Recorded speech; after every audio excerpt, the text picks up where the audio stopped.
और नीलकंठ महादेव की जय। तो इस प्रकार से भगवान ने हम सबका हलास अपने में धारण कर लिया, उन्होंने स्थापित कर दिया है। तो विष पान करके भी और समाज में अमृत की वितरण करे। शिव जी ने जल पी करके भी भगवान ने अपने भक्तों को अमृत समान कृपा बरसाया है, क्योंकि भगवान की कृपा भी एक अमृत ही होता है, अमृत समान माना गया है। तो इस प्रकार से वही शिव है, उसे का नाम शिव बोलते हैं, जो कि समाज में मान अपमान से रहित होना चाहिए, क्योंकि ज़्यादा अपमान हो, ज़्यादा मान प्रतिष्ठा ढूंढने से भी हमको जो है अपमान प्राप्त होता है। तो इससे ये चीज़ें ढूंढने नहीं चाहिए। तो ये सब विष निकला, तो उसके बाद और जो चीज़ें निकली है सभी देवता लोग लिए हैं। लक्ष्मी समुद्र से निकले, भगवान विष्णु के पास चली गई। ऐरावत हाथी इंद्र के पास चली गई। जो अच्छे अच्छे रत्न थे वो सब देवताओं के पास चले गए। तो और श्रीमद् भागवत महापुराण का अष्टम स्कंद के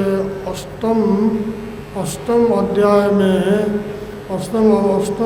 में अष्ट श्लोक का और संपुट बना करके जो भी स्पष्ट स्कंद का और प्राणों के द्वारा ही पाठ करता है, तो और उनके घरों में सदा सर्वदा लक्ष्मी का वास होता है, लक्ष्मी का निवास होता है। बोलो भगवती माँ लक्ष्मी की जय।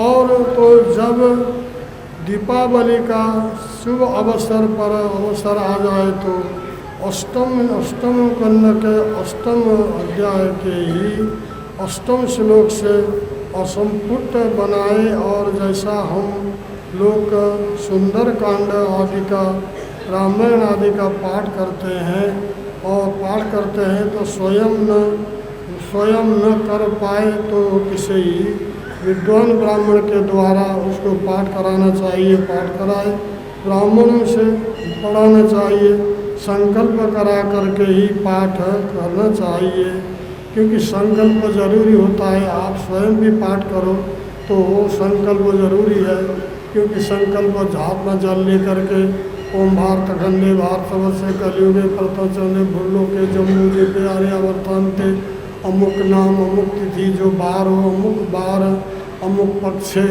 तो उनका नाम ले करके नीचे जमीन में जल छोड़े, संकल्प करे तो उस पाठ को करना चाहिए। और ब्राह्मण के द्वारा कराएंगे तो ब्राह्मण विधि विधान से संकल्प बोलते हैं। हम अपने संकल्प बोलेंगे तो शॉर्टकट में भी संकल्प बोल सकते हैं, संकल्प बोलना चाहिए न। और इस प्रकार से किसी विद्वान ब्राह्मण को से पढ़िए, संकल्प करा कर उनके पाठ करना चाहिए। दीपावली के दिन इस श्लोक के साथ ही और पारायण करते हैं, उनके घर में लक्ष्मी की निवास होती है, लक्ष्मी का वास होता है। पारायण उसको कहते हैं कि जो व्रत रखते हैं, दूसरे दिन हम जल अन्न जो ग्रहण करते हैं उसको कहा गया है कि पारायण करते हैं, पारायण कहा गया है। भगवान नारायण कहते हैं कि नारद जी जिनके घर में तुलसी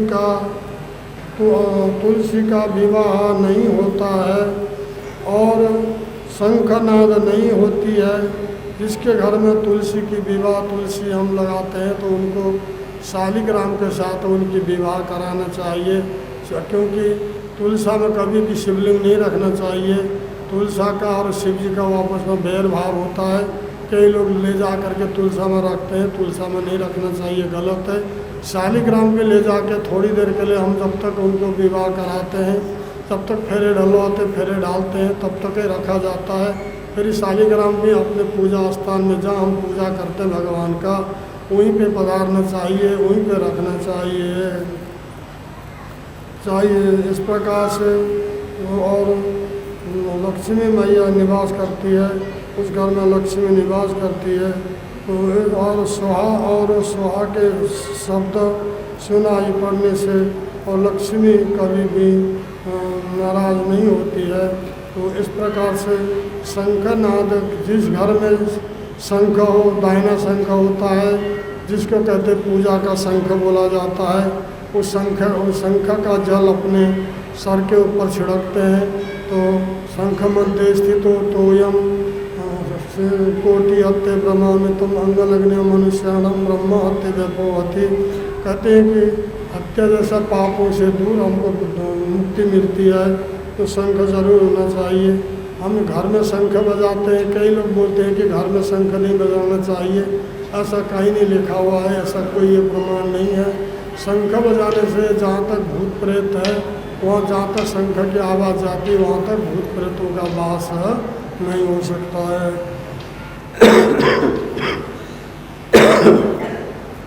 नहीं हो सकता है। और स्वाहा और आहा के शब्द सुनाई पड़ते ही वहाँ लक्ष्मी कभी भी टिकती नहीं है। स्वाहा और आहा नहीं करना चाहिए। तो इसीलिए सदैव यदि लक्ष्मी की चाह रखने वाले हो तो हमें साधु और ब्राह्मणों की सेवा करनी चाहिए। संतों की, ब्राह्मणों की सेवा जो हमसे बने, जैसा भी हमसे बने, उनकी सत्कार स्वागत करना चाहिए, उनकी सेवा करना चाहिए, इसीलिए सदैव लक्ष्मी चाहने वाले को साधु संतों की, ब्राह्मणों की सेवा करना चाहिए। और एकादशी आदि तिथि के दिन उपवास करना चाहिए। भस्म का कभी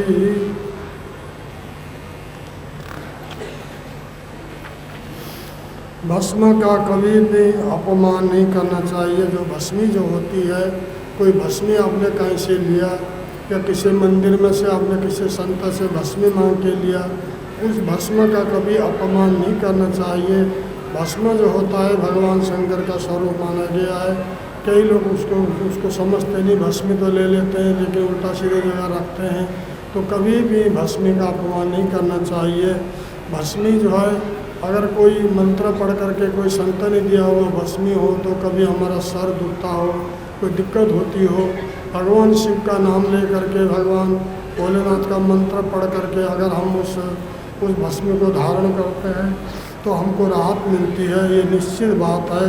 बोलो भगवान शंकर की जय। तो और सदैव भगवान कृष्ण और गुणगान करना चाहिए, भगवान का गुणगान करना चाहिए, क्योंकि वहीं लक्ष्मी मैया वास करती है। जहाँ ईश्वर का गुणगान होता है वहाँ लक्ष्मी वास करती है। एक बार से ही पूजन किया गया लक्ष्मी जी का। ओम श्रीं ह्रीं क्लीं ऐं कमलवासिने नमः स्वाहा। तो इस मंत्र से, इस वैदिक मंत्र से उनका ही स्तंभन किया गया है। तो वैदिक मंत्र है, ये वैदिक मंत्र है। इसी के जप करने से, जप के प्रभाव से भगवती जगदम्बा प्रसन्न हो जाती है। जो मनुष्य इस मंत्र का जाप कर सकता है तो वहाँ सिद्ध हो जाता है। भगवती लक्ष्मी को प्रसन्न होकर वरदान देने प्रकट हो जाती है, वरदान देती है। और कि सागर में भगवान श्री हरि नारायण का ही साथ चली गई है। देवता भी माँ की प्रार्थना करके सब अपने अपने ही लोगों को चले गए हैं। तो श्री नारद जी महाराज कहते हैं कि प्रभु आप मुझे स्वाहा देवी और स्वधा देवी की कथा सुनाइए। ये स्वाहा देवी कौन है, स्वधा देवी कौन है, ये आप इसकी कथा सुनाने की कृपा करें।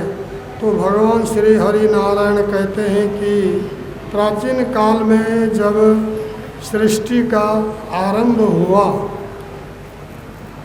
हुआ था तब सब देवता ब्रह्मा जी के पास गए, सभी देवता मिल करके ब्रह्मा जी के पास गए और वहाँ जाकर उन्होंने अपने भोजन के लिए ब्राह्मण से प्रार्थना की, भोजन के लिए खाने की सामग्री मांगा, उनसे प्रार्थना की। तो ब्रह्मा जी महाराज ने कहा कि हे देवताओं, तुम तो और ब्राह्मण यज्ञ कर रहे हो, ब्राह्मण यज्ञ कर रहे हो, उसमें आप लोगों को आहुतियाँ दी जाती है और क्या यह आहार आपके लिए और पर्याप्त नहीं है? उन्होंने कहा जो आहुति दी जाती है तो क्या आपको इसके द्वारा प्राप्त नहीं हो रहा? तो देवता कहने लगे कि हे प्रभु, ब्राह्मण देवताओं के लिए, ब्राह्मण के लिए तो जो भी यज्ञ अथवा अनुष्ठान करते हैं वह हमको प्राप्त नहीं हो पाता है। ब्राह्मण देव ने कहा कि हमको तो प्राप्त नहीं होता है, वो देवताओं को ही प्राप्त होता है, हमको प्राप्त नहीं होता है। तो और जो यज्ञ अथवा अनुष्ठान करते हैं वह हमको प्राप्त नहीं हो पाता। देवताओं की प्रार्थना सुनकर ब्रह्मा जी ने भगवान कृष्ण का ध्यान किया और भगवान कृष्ण के आदेश अनुसार ब्रह्मा जी ने मूल प्रकृति भागवत की आराधना करी। तो माता भगवती भुवनेश्वरी स्वाहा, तो स्वाहा देवी के रूप में भगवती प्रकट हो गई। बोलो भगवती जगदम्बा की जय। और ब्रह्मा जी कहते हैं कि हे देवी, आप अग्नि की पत्नी बनकर उनके साथ रहने की कृपा करें। आप अग्नि की पत्नी हैं, उनके साथ रहने की कृपा करें। और हम हवन करने वाला जब मंत्र के आखिरी में आपका नाम ले सके आहुति छोड़ेंगे तो वहाँ आहुति देवताओं को प्राप्त हो जाएगा, देवताओं को प्राप्त होगा। भगवान श्री कृष्ण की इच्छा से भगवती स्वाहा देवी ने अग्नि की पत्नी बनना स्वीकार कर लिया। स्वाहा देवी अग्नि की पत्नी बनना स्वीकार कर लिया। और अब स्वाहा के माध्यम से ही देवताओं का आहार प्राप्त होने लगा। स्वाहा के माध्यम से देवताओं को भी आहार प्राप्त होने लगा। इनकी आराधना करता है उसके जीवन में कभी भी अभाव नहीं होता। बोलो भगवती जगदम्बा की जय। क्योंकि घर में हवन आहुति जरूर होना चाहिए। अगर रोज़ नहीं हो सकता है तो हफ्ते में 15 दिन में ज़रूर घर में कराना चाहिए।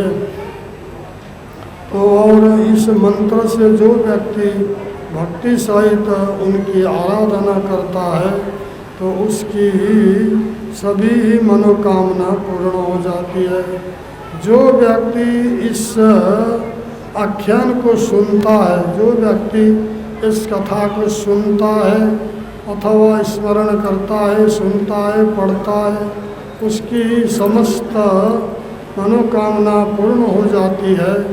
पुत्रहीन को पुत्र होती है, तो जिसकी पुत्री की इच्छा पुत्री होती है। जिसकी जो भी सच्ची कामना हो, मन में इच्छा हो तो उसकी पूर्ति होती है। लेकिन हमारे अंदर भी उसी प्रकार की श्रद्धा चाहिए, उसी प्रकार की भक्ति चाहिए, तभी ही हमको प्राप्त होगा। तो और पितरों की तृप्ति श्रद्धा और तर्पण से होता है। पितरों की तृप्ति जो श्राद्ध करते हैं और तर्पण करते हैं, उसके द्वारा जो पितृ होते हैं, पितृ माने जो हमारे घर में बुजुर्ग मर के चले गए हैं, जो हमारे सामने नहीं रहे हैं, कोई हमारे सामने चले गए हैं, कोई हमारे से पहले दादा सब चले गए हैं, उनको अगर हम उनको श्रद्धा करते हैं, पिंडदान वगैरह करते हैं श्राद्धों में, तो उनको तृप्त होता है और वो प्रसन्न होते हैं। बोलो पितृ भगवान की जय। तो और तर्पण करके और वो प्रसन्न हो जाते हैं। तो इसीलिए सभी पितृ ब्राह्मण ब्राह्मण के पास गए, क्योंकि सभी पितृ लोग मिल करके ब्राह्मण के पास गए। उनको पता है कि भाई ब्राह्मण ही हमारा तर्पण कराते हैं, हमारा अनुष्ठान कराते हैं। गए, पास में गए और उन्होंने अपनी कहानी व्यथा सुनाई। क्योंकि अभी जैसे कई लोग हम देखते हैं भाई, इस क्षेत्र में ज़्यादा देखने को मिलता है, देवता बना देते हैं, ईंट ले आकर के देवता बना देते हैं। तो देवता बनाते हैं तो बाद में उसका कोई देख रेख तो रखते नहीं है, समय पर कोई न उसका ध्यान देता नहीं है। इससे अच्छा कि जब कोई अपने बुजुर्गों की पुण्यतिथि आवे तो उसमें ब्राह्मण को बुला करके उनका हवन करो, हवन करके उनको तर्पण करो, उनको पिंडदान करो, तो उससे ज़्यादा खुश उससे होते हैं। ये तो कई लोग किसी के पास जाते हैं, कई भगत के पास लोग ज़्यादा जाते हैं। भगत कहेंगे, बोले क्या कहेंगे, तुम्हारे देवता भी चल गए, देवता बिगड़ गए हैं। ए भाई, तुमको देवता बिगड़ गए तो और भी तो बताओ ना, और चीज़ भी तुमको दिखाई देता होगा। इतना झूठ क्यों बोलते हो? आदमी को इतने आदमी को गुमराह जो ये भगत लोग जो बने हैं, आदमी को गुमराह करने के अलावा कोई काम नहीं करते हैं, सिर्फ गुमराह करते हैं। लोग उनको दिखाई देता है देवता भी चल गए, कहेंगे देवता भी चल गया, तुम उनको मठ दे दो, बोले कहेंगे मठ दे दो, मठ की स्थापना करो, मठ दे दो। तो बेचारे पंडित जी को बुला के कहेंगे महाराज, बोले हमको देवता बैठाना है। तो पंडित जी भी सोचे ठीक है भाई, कुछ तो दक्षिणा, दान दक्षिणा मिल ही जाएगा, इनको कहो तो समझ में आएगी नहीं, कोई फायदा नहीं है, तो पंडित जी भी कर देते हैं। तो ये सब ज़रूरत नहीं है, ज़रूरी नहीं है। इसके लिए तो जो समय आता है तो पितृपक्ष में उनकी पितरों की पूजा करो, पितरों के नाम को किसी ब्राह्मण को वस्त्र दो, कपड़ा दो, किसी को कंबल दे दो, चादर दे दो पितरों का नाम सा। उससे पितर जो हमारे ऊपर प्रसन्न होंगे और आशीर्वाद देंगे। तो इसीलिए कोई ज़रूरी नहीं कि हमको देवता बैठाना है देवता, क्योंकि मनुष्य कभी मरता है तो देवता बनता ही नहीं है, कभी देवता बनता नहीं है। तो पितर समान देवता समान मानते हैं लोग, माना जाता है। तो क्योंकि अपने से बुजुर्ग होते हैं तो वो पितर समान होते हैं। फिर कहे कि भाई बच्चा कुंवारा मर गया तो वो देवता बन गया, क्या उनको दिखाई दिया कि देवता बन गया है? आकर के बोला उसने देवता बना? देवता नहीं बन सकते। देवता कभी किसी सूरत में मनुष्य बनेगा, मनुष्य रहेगा, देवता नहीं बन सकता है। बोलो भगवान शंकर की जय। तो इस प्रकार से इसीलिए सभी पितृ ब्राह्मण के पास गए और उन्होंने अपनी व्यथा सुनाई। तब ब्राह्मण देवताओं ने एक सुंदर उपाय बताया। तो और एक रूपवती कन्या प्रकट हो गई, वहाँ रूपवती कन्या प्रकट हो गई और उस कन्या का नाम स्वधा रखा। तो पितरों को संतुष्ट करने के लिए उन्होंने और पत्नी रूप में उन्हें और सौंप दिया है पितरों को।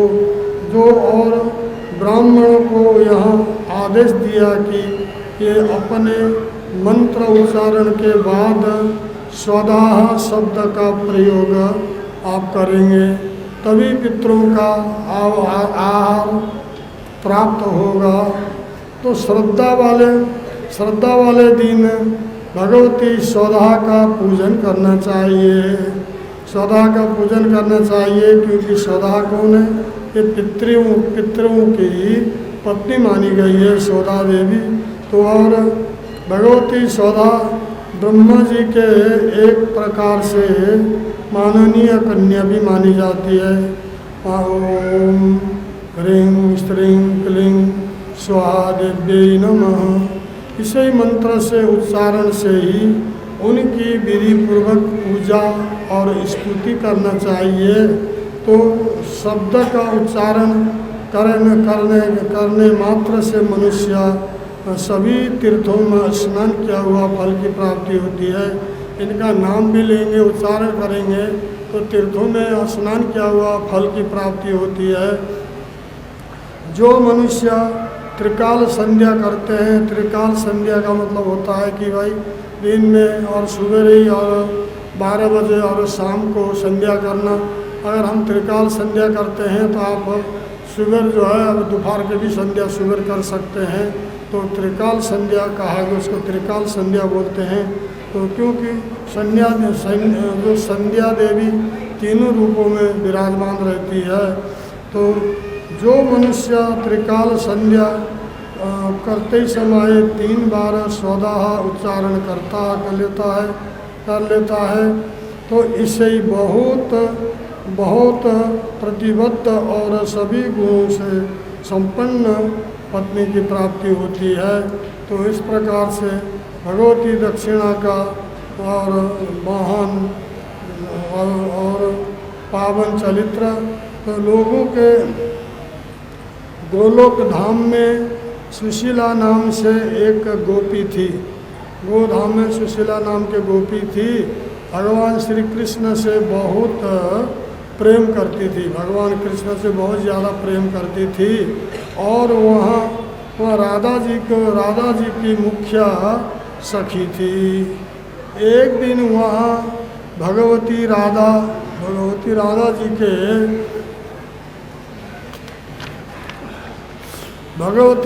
जी के सामने ही और भगवान कृष्ण का बाएं गोद में जाकर बैठ गई। तो सुशीला को इस प्रकार भगवान के गोद में बैठे देखकर राधा जी को क्रोध आया। राधा जी गुस्सा होने लगी, क्रोध आया, तुमने गोद में क्यों बैठा लिया। और उन्होंने श्राप दे दिया कि यदि आज से सुशीला गोलोक धाम में प्रवेश करेगी तो वहाँ जल कर राख हो जाएगी। ऐसा श्राप दिया, राख हो जाएगी। तो श्री राधा जी के श्राप देने के कारण वहाँ गोपी दक्षिणा के रूप में ही प्रकट हो गई। उसने लक्ष्मी जी के समान सभी गुण विद्यमान थे, गुणवान थी। इधर बड़े से बड़ा यज्ञ का भी देवताओं को फल नहीं मिलता है। वे और ब्रह्मा जी के शरण में गए, सभी लोग मिलके ब्रह्मा जी महाराज के शरण में गए हैं। तो ब्रह्मा जी के शरण में गए, भगवान नारायण का ध्यान किया। तो भगवान श्री नारायण ने लक्ष्मी जी के गुणों से युक्त दक्षिणा को ही यज्ञ पुरुष को समर्पित कर दिया। जो दक्षिणा नाम की जो स्त्रियाँ थी उनको जो है यज्ञ भगवान को अर्पण कर दिया, यज्ञ पुरुष को अर्पण कर दिया। और नारायण ने लक्ष्मी के गुणों से युक्त दक्षिणा यज्ञ पुरुष का और समर्पित कर दिया। तो और यज्ञ पुरुष उनको देखकर मोहित हो गए। ब्रह्मा जी की आज्ञा मिलने पर और यज्ञ पुरुष ने दक्षिणा जी को अपनी पत्नी के रूप में स्वीकार कर लिया।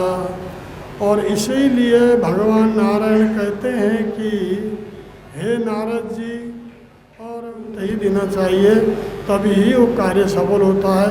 दक्षिणा अगर आप एक रात भी आपने दक्षिणा नहीं दिया तो उसका 10 गुना जो है ब्याज लगता है, 10 गुना ब्याज के साथ देना पड़ता है। इसीलिए वो यज्ञ कर्म करने के फल प्राप्त होता है, तभी फल प्राप्त होता। यजमान संयोग से दक्षिणा देना भूल जाए तो वहाँ और मुहूर्त बीतने पर दक्षिणा 2 गुना हो जाती है। अगर भूल गया तो 2 गुना डबल हो जाता है। तो डबल हो जाता है तो 3 रात बीतने के पर और 100 गुना दक्षिणा बढ़ती है। 3 रात होने के बाद 100 गुना दक्षिणा उनका बढ़ता है। तो ये देवी भागवत में ये कहा गया है। तो इस प्रकार से टिक करके ही समान दक्षिणा भी बढ़ती रहती है। यदि यजमान 1 सप्ताह तक दक्षिणा नहीं देता है तो वहाँ दक्षिणा 200 गुना ज़्यादा हो जाता है। ये और महीने भर के बाद अगर वो देता है तो उसका तो कई गुना होता है। इसीलिए कोई भी शुभ कार्य करने के बाद दक्षिणा, साधु ब्राह्मण को कोई भी दक्षिणा देना है मन में है तो तुरंत दे डालो, उसमें लेट मत करो। मन में संकल्प तो ले लिया, आपने दिया नहीं, उसका बहुत ब्याज बढ़ता है, वो हमको समय पे भोगना पड़ता है। उस समय नहीं भोगना पड़े तो समय पर हमको भोगना ही पड़ता है। बोलो भगवती माँ जगदम्बा की जय। इस प्रकार से और इस मंत्र का इस प्रकार से ये कर्म करना चाहिए। और इस मंत्र का जाप करने से ओम श्रीं ह्रीं क्लीं दक्षिणाय नमः स्वाहा, इस मंत्र का जप करने से व्यक्ति को उसके मनोवांछित फल की प्राप्ति हो जाती है। तो षष्ठी देवी की कथा, भगवती षष्ठी देवी मूल प्रकृति के छठे अंग से प्रकट हुई है। वे और बालकों की रक्षा करती है। उनका ही नाम देवसेना भी कहते हैं। ये देवी षष्ठी देवी कार्तिकेय भगवान की पत्नी है, कार्तिक भगवान की पत्नी है षष्ठी देवी। और ये बालकों के आयु प्रदान करती है। तो इसीलिए कोई भी हम बालक के नाम का पूजन करते हैं तो षष्ठी देवी की पूजा अवश्य करना चाहिए। उस बालक की बुद्धि शुद्ध होगी और षष्ठी माता उनके ऊपर कृपा करेगी, आयु प्रदान करने वाली है तथा उनका भरण पोषण करने वाली है। यह शिशुओं के छोटे बच्चे शिशुओं के पास और शिशुओं के पास साये के समान रहकर और उनकी रक्षा करती है।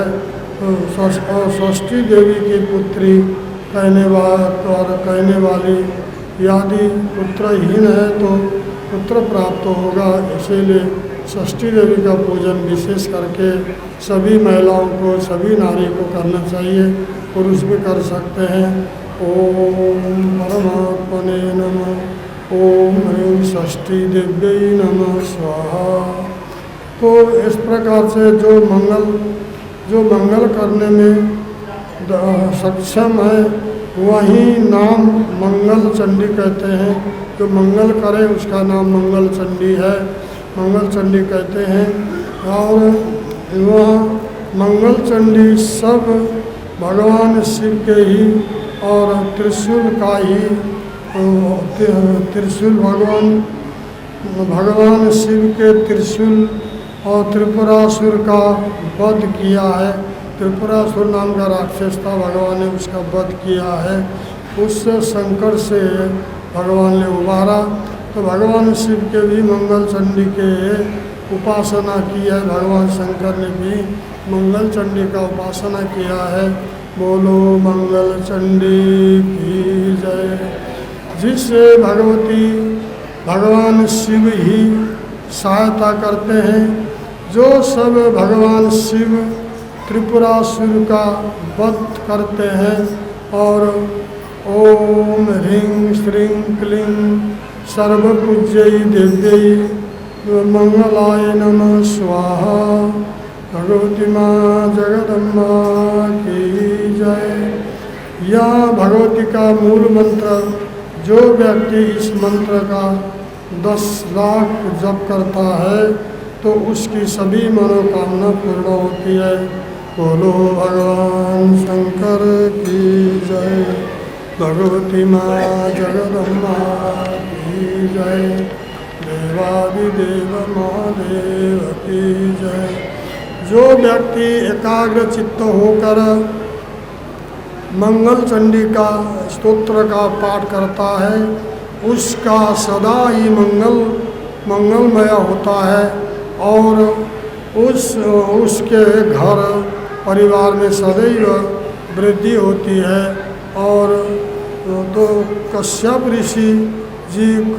ऋषि की पुत्री जिन्होंने 3 युगों तक भगवान कृष्ण की उपासना की थी, इसीलिए इनका नाम वैष्णवी देवी पड़ा है। तो तपस्या के कारण देवी का शरीर जीर्ण हो गया था, कमज़ोर हो गई थी, और उनकी कठोर तपस्या को देखकर भगवान कृष्ण प्रकट हो गए।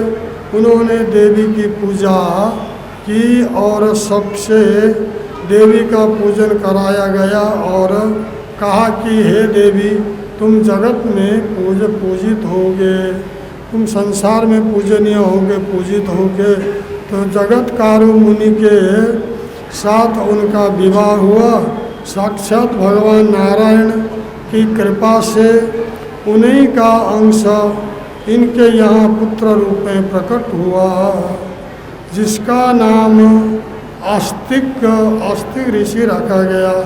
आस्तिक ऋषि बोले भाई, आस्तिक ऋषि ने जो सर्प है उनकी रक्षा की थी। अगर आपके घर में कोई सर्प आया है, आप मारने नहीं चाहते हैं, तो आप आस्तिक बोलोगे तो चुपके से चला जाएगा, वहाँ रोक नहीं सकता है, बिल्कुल भी नहीं रोक सकता है, कभी देख लेना। तो वह आस्तिक का जन्म हुआ। जब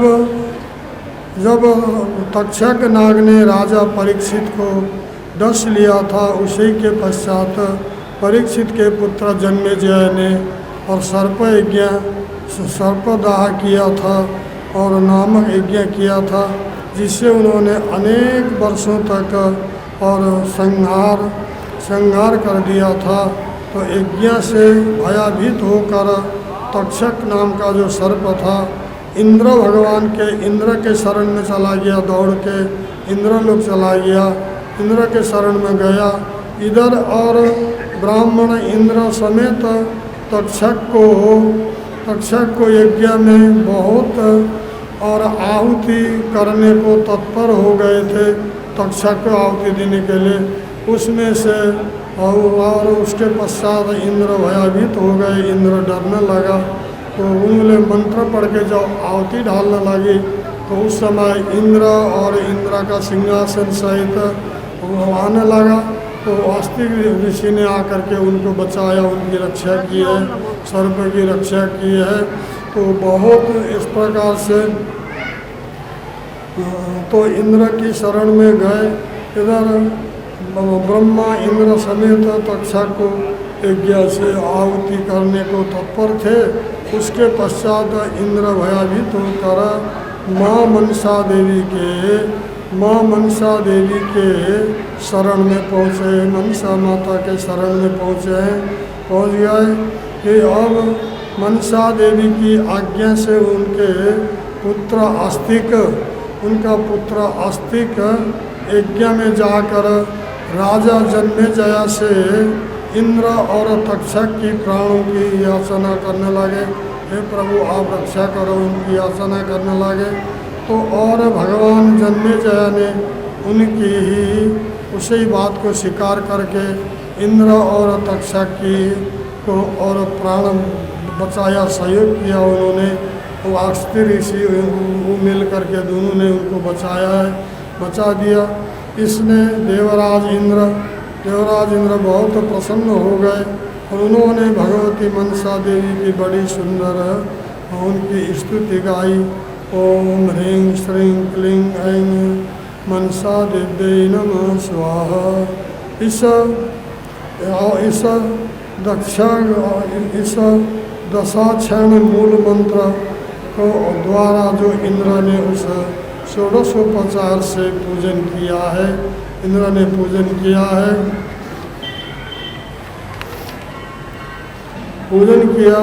जो मनुष्य पुण्य बीज फलों और इंद्र स्तोत्र का पाठ करता है तो उसका कल्याण होता है। भगवती मनसा देवी उनकी मनोकामना पूर्ण करती है। बोलो मनसा माता की जय। तो श्री नारद जी महाराज कहते हैं कि हे प्रभु, कृपा करके बताइए कि प्रत्येक मनवंतर में देवी कौन कौन से रूपों में प्रकट होती है।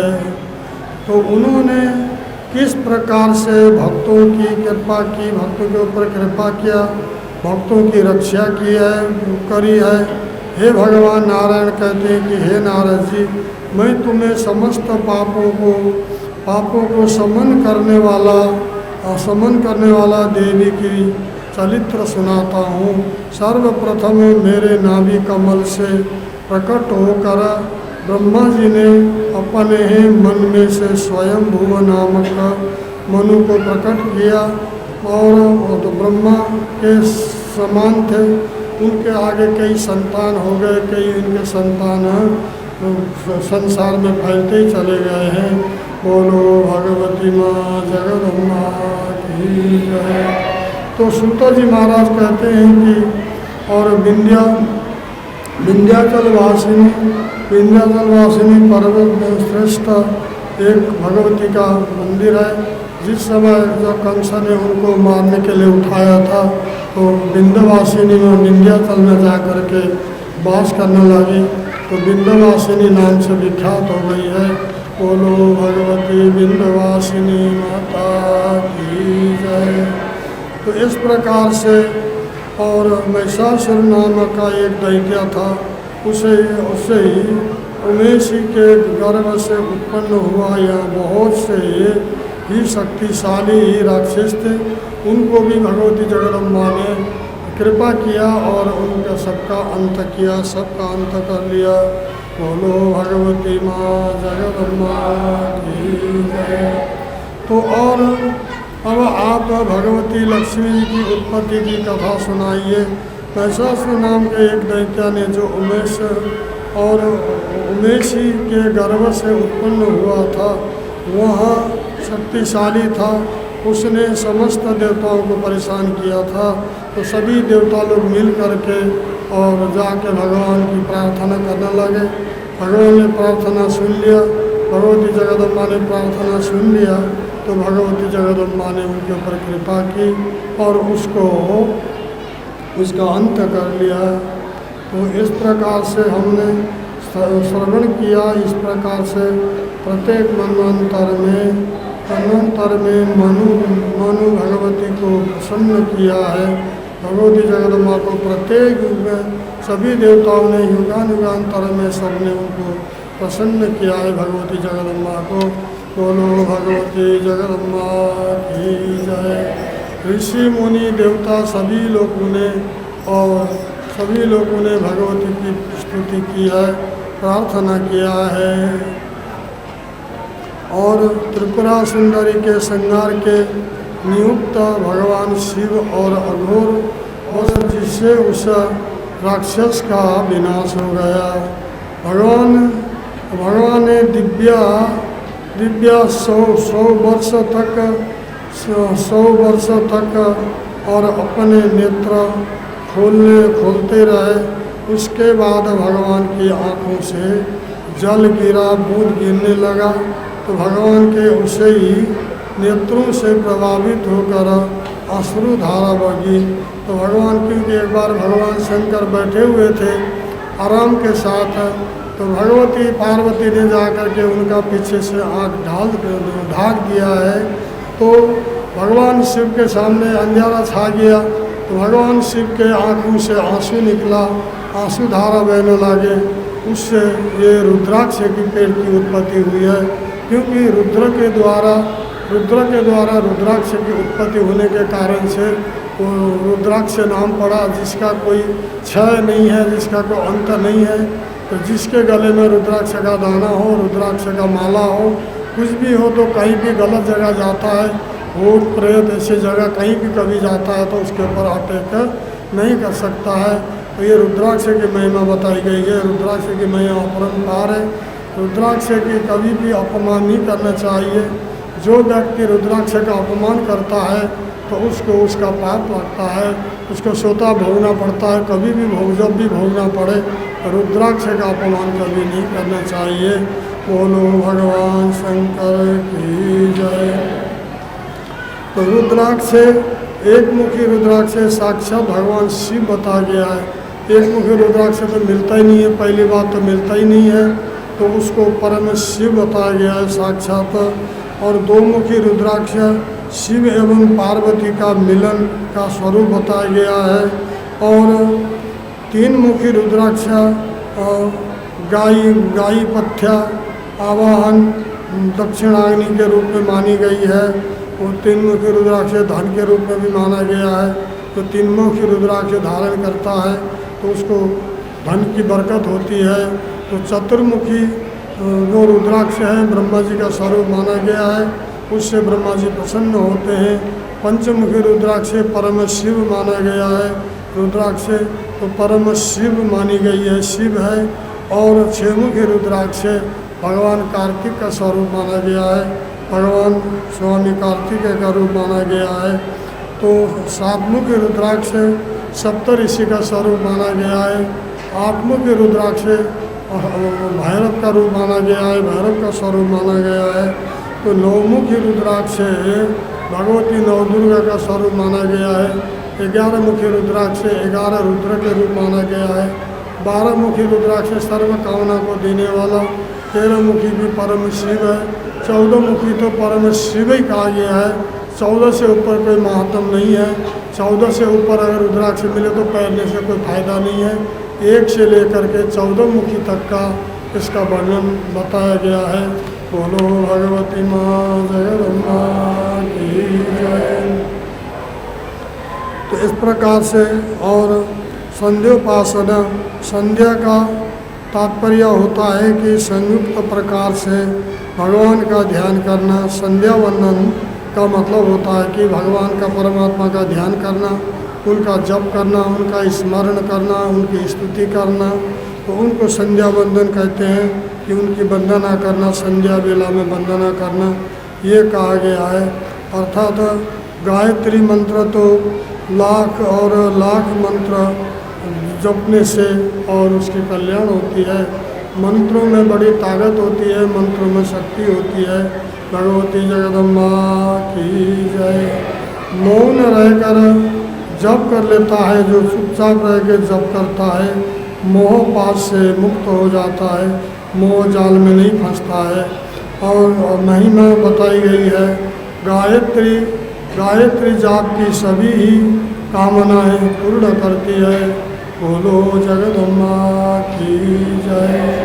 तो इस प्रकार से सवर्णमय ध्यान और मार्कण्य की कथा आती है। बोलो भगवती जगदम्बा की जय। देवादिदेव महादेव की जय। कार्तिक स्वामी महाराज की जय। सियावर रामचंद्र की जय। तो इस प्रकार से बताया गया है कि कितने कितने लाख जप करना है, कितने मंत्र की जप करना है, यही सब बताई गई है। तो बोलो भगवती जगदम्बा की जय। 7वें अध्याय में भगवान की दीक्षा विधि का वर्णन बताया गया है। तो दीक्षा जो हम लेते हैं, तो दीक्षा लेने से पहले अपने गुरु के पास जाए और कहते हैं कि पानी पीना छान के, गुरु करना जान के। अगर जिसको भी आपने गुरु धारण किया, लोग तो कहते हैं हम लोग गुरु बनाया है, गुरु बनाए नहीं जाते हैं। गुरु तो स्वतः बने होते हैं, गुरु धारण किए जाते हैं। तो गुरु धारण करने से पहले उस गुरु की जो भी परीक्षा लेना हो, परीक्षा ले डाले। गुरु मानने के बाद चाहे हम कुछ भी हो, वो अगर बुरा कर्म करता है तो वो भोगेगा, हमको भोगना नहीं है। हमको तो गुरु की आज्ञा का पालन करना है। तो इसीलिए दीक्षा लेकर के भगवान का भक्ति करना चाहिए, भजन करना चाहिए, यही सब बताया गया है। बोलो भगवती माँ जगदम्बा की जय। देवादिदेव महादेव की जय। इस प्रकार से सभी कथा संपन्न होने लगी तो उसी समय आकाशवाणी हुई, हे इंद्र आप माया बीज का जप करो, माया बीज का जप करो। तब इंद्र ने आँख बंद करके देवी की ध्यान करने लगा। तो और निराकार भगवती जगदम्बा का ध्यान करने लगा। तो भगवती जगदम्बा प्रसन्न हो गई, इंद्र को वरदान दिया। तभी तो इंद्र देवताओं का राजा बना है।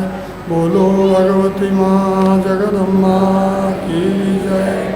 तो और आगे चल के मणिद्वीप का वर्णन तो भगवान वेदव्यास जी महाराज कहते हैं कि राजन ब्रह्मा लोक में से के ऊपर मणिलोक है, ब्रह्मा लोक के ऊपर मणिलोक है और लोक है जहाँ पर माता भगवती रहती है। मणिद्वीप भी कहते हैं, मणिलोक भी कहते हैं, वहाँ भगवती जगदम्बा विराजमान रहती है। एक तो मणिद्वीप हमारे मन में भी मणिद्वीप है, हमारे अंदर भी भगवती वास करती है। एक मणिद्वीप भगवती का लोक है, तो वहाँ सभी देवताओं ने मिल करके जय जयकार किया। सभी देवता लोग प्रार्थना करने लगे, जय जयकार करने लगे, बोलो भगवती माँ जगदम्बा की जय। तो इस प्रकार से जो व्यक्ति 8वें अध्याय में 12वें और 12वें अध्याय तक का नित्य पाठ करता है तो उसको भूत प्रेत पिशाच उसके पास कभी आते नहीं है, उससे वो मुक्त होता है। बोलो भगवती जगदम्बा की जय। अब आपकी क्या आज्ञा है कि क्या व्यास जी कहते हैं कि अब आप सब कुछ त्याग कर भगवती के चरणों की उपासना कीजिए, सारे चीज़ को त्यागो, सब चीज़ छोड़ करके भगवती जगदम्बा के चरणों की वंदना करो, चरणों की उपासना करो और पाठ करो, पाठ कीजिए, यज्ञ का अनुष्ठान कीजिए, ऐसा कहकर और वहाँ से उठ करके चले गए हैं और मुनि अपने स्थान पर चले गए, सब ऋषि मुनि अपने अपने स्थान पर चले गए। देवी भगवती की प्रशंसा की। उसके पश्चात महाराज जन्मेजय ने भगवान और भागवत महापुराण की निरंतर पाठ किया, श्रवण करके पृथ्वी पर शासन किया। बोलो भगवती जगदम्बा की जय। इस प्रकार से परंपरा और भगवती के मुख से वेद सिद्ध का आधा श्लोक निकला, अर्थात सब कुछ उसमें है, सब कुछ है आधा श्लोक में ही, सब कुछ सुतल वितल तलातल रसातल सब चीज़ आ जाता है। सब महाकाली महालक्ष्मी महासरस्वती सब आ गए हैं। तो इस प्रकार से ये सब भगवती जगदम्बा का ये सब सुना है। सूत जी महाराज कहते हैं कि मुनि जी स्वयं अपने हाथ से देवी भागवत की पुराण लिख रहे हैं। इसे ही लेखक के हैं और लिखवा कर पुराण का वाचन करना चाहिए, पुराण वाचना चाहिए, क्योंकि कोई भी पुराण हम पढ़ेंगे तो कम से कम कुछ जानकारी किसी से लेना चाहिए। ये कहा गया है भगवती जगदम्बा की जय। तो इस प्रकार से भगवती महामाया जगदम्बा ने सभी देवताओं को, सभी ऋषि मुनियों को, सभी को आशीर्वाद दिया, धन्यवाद दिया। आशीर्वाद धन्यवाद दे करके भगवती महामाया जगदम्बा अदृश्य हो गई, अंतर ध्यान हो गई। बोलो भगवती माँ जगदम्बा की जय। भगवती जगदम्बा ज्ञान दे करके अदृश्य हो गई है। इसीलिए अभी आज की कथा यहीं पे विश्राम लेती है, क्योंकि 4 बज गया है। तो इसीलिए आप लोगों ने जो देवी भागवत की कथा श्रवण किया है, जो भी भगवती जगदम्बा ने सुनाया है, आपने सुना है, आप लोगों को जो अच्छा लगा तो अपने जीवन में धारण कर लेना, स्वीकार कर लेना। नहीं अच्छा लगा तो मुझे वापस दे देना, कोई बात नहीं है, मेरे पास ही रहेगा। इसीलिए आप लोगों को बहुत बहुत धन्यवाद, शुभ आशीर्वाद।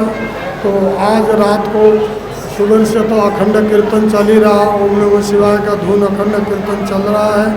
और तो रात को आज जैसे हमेशा भगवती का परिक्रमा होता है, कभी भागवत का परिक्रमा होता है, कभी देवी भागवत का परिक्रमा होता है, तो उस बीच में भगवती का तस्वीर और ये भागवत को रखा जाएगा। आप जो है शांतिपूर्वक परिक्रमा करेंगे। छोटे छोटे बच्चे को मत ले आना, कोई भी आभूषण, कोई भी गहना पहन करके ध्यान से सुनना, कोई भी गहना पहन के मत आना। बाद में ये मत कहना कि मेरा तो कुंडल छीन लिया किसी ने जंजीर छीन लिया है, कहा तो किसी ने मेरा बाली छीन लिया है। ये मुझसे कहना मत, बिल्कुल भी मत कहना। आप घर में उतार के घर में रख कर के आना। इसीलिए आप, क्योंकि भगवान के पूजा पाठ करने के लिए कोई सजना धजना जरूरी नहीं है, तो इसलिए गहना अपना घर में रख के आना। तो अगर हो जाए, क्योंकि सभी प्रकार के लोग आते हैं, भगवान सभी की इच्छा मनोकामना पूरा करते हैं। चोरों की भी इच्छा पूरा करते हैं, तो भक्तों की भी इच्छा पूरा करते हैं। क्योंकि भाई जो जो जो चोरी करेगा भरेगा, तुमको ही भरना है, हमको क्या है। जो चोरी कर ले भगवान उसको भी जो सहयोग करते, सहायता करते हैं। तो आप लोग जो परिक्रमा करेंगे लगभग 1 बजे, 12:30, 1 बजे से शुरू होगा, तो सुबह 4-5 बजे तक आप परिक्रमा लगा सकते हैं आराम से, कोई दिक्कत नहीं है। तो अभी कीर्तन होगा, एक कीर्तन होगा, एक भजन होगा, उसके बाद और हवन होगा। और हवन होगा तो प्रसाद तो पहले चलेगा, आप लोग प्रसाद पाके अपने अपने घर जाएंगे। तो जिसको भी थोड़ी आहुति देना हो, अगर प्रसाद पा लिया तो नहा लेना, हाथ पैर धो लेना, ऐसे आहुति मत देना। तो इसीलिए इन्हीं शब्दों के साथ और सभी महात्माओं को ओम नमो नारायण, सभी कीर्तन पार्टी को बहुत बहुत शुभकामना, शुभ आशीर्वाद, महाराज श्री जी का आशीर्वाद, भगवती का आशीर्वाद, सभी माताएं भाई बंधु सभी बच्चे को बहुत बहुत शुभ आशीर्वाद। हमारे कीर्तन पार्टी को भी बहुत बहुत आशीर्वाद, धन्यवाद। और जो कुछ भी कथा हुआ हम भगवती के चरणों में अर्पण करते हैं। जो भी भूल चूक हुई, जो भी गलती हुई है मुझसे, भगवती माँ जगदम्बा कृपा करेगी, माफ़ करेगी, क्योंकि हम लोगों का गलती का ही पुतला है। इसीलिए भगवती के चरण में ये सब अर्पण करते हैं। भगवती इसको स्वीकार करे। बोलो भगवती माँ जगदम्बा की जय।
जपरे ओ कई जन्मों से माला जपरे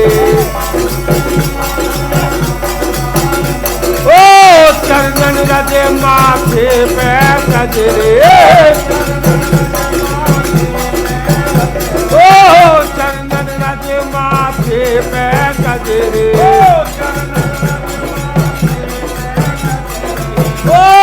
अरे मेरा जोगन वाला बे सुनियो डमरू वाले को ओ नंदे ले जा मेरा ओ डमरू वाले को सुनियो डमरू वाले को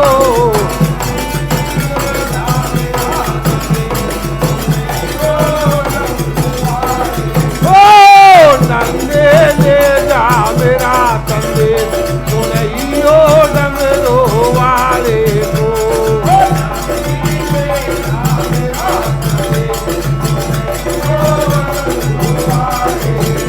ओ मैं बिरह में मरे पड़े हो ओ मैं बिरह में मरे पड़े हो कौन सुने दुख भरे पड़े हो कौन सुने दुख भरे पड़े हो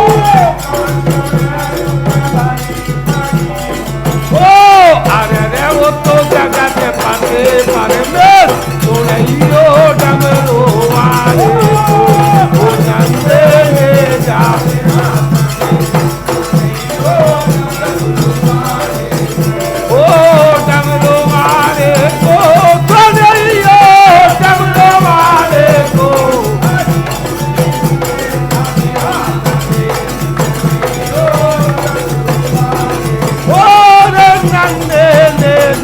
मेरा संदेश सुनियो डमरू वाले को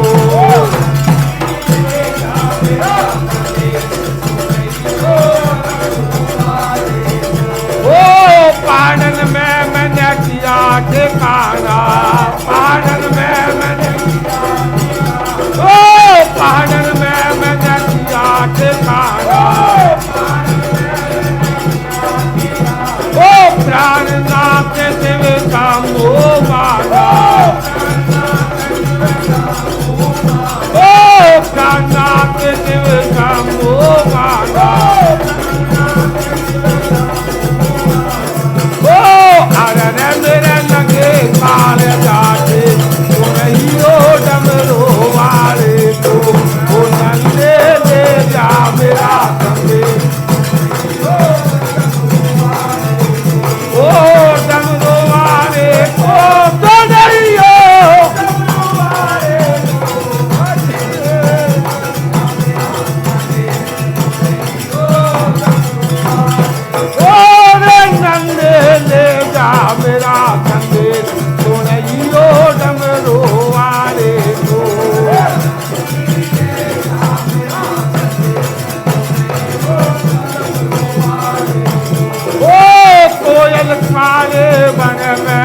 कूके ओ कोयल कारे वन में कूके ओ कमल नेंज मेरा तन मन कूके ओ कमल नेंज मेरा तन मन कूके ओ अरे रे बाबा कौन नगर धर दे सुनइयो डमरू वाले को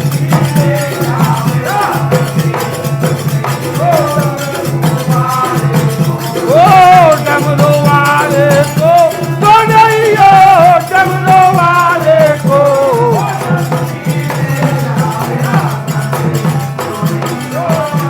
ओ रे नंदे ले जा मेरा संगे सुनइयो डमरू वाले को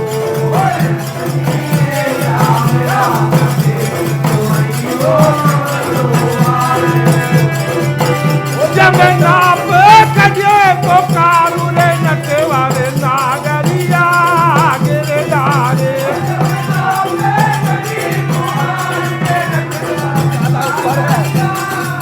जब नाप कजे को कारू रे नटवारे नागरिया गिरधारे